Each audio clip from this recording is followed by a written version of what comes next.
Hi guys. तर चला आज मी आले होते आमच्या बागात. तर बघा ही चिक्कूची झाडं कशी. मग मी सीताफळ दाखवते. चला सीताफळ दाखवते. आता सीताफळाचं सीझन आहे ना.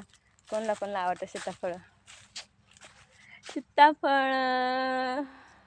अजून छोटांलीच आहेत, अजून काही मोठी झाली नाही, पण मला आवडतच नाही.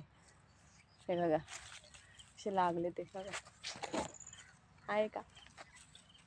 आणि आता चिक्कू यायला लागलेत परत. हे पहा, चिक्कू, सीताफळ, पेरू, खूप आंबे, नारळ, खूप काय काय आहे आमच्या बागात. तर आले होते आज बागात, म्हणजे बागात थोडेसे व्हिडिओ बनवले. तर अशा प्रकारे मी बागात आले होते. तर तुम्हाला एक गोष्ट मला सांगायची होती. तर माझी इन्स्टाला पण आयडी आहे काजल ढोबळे.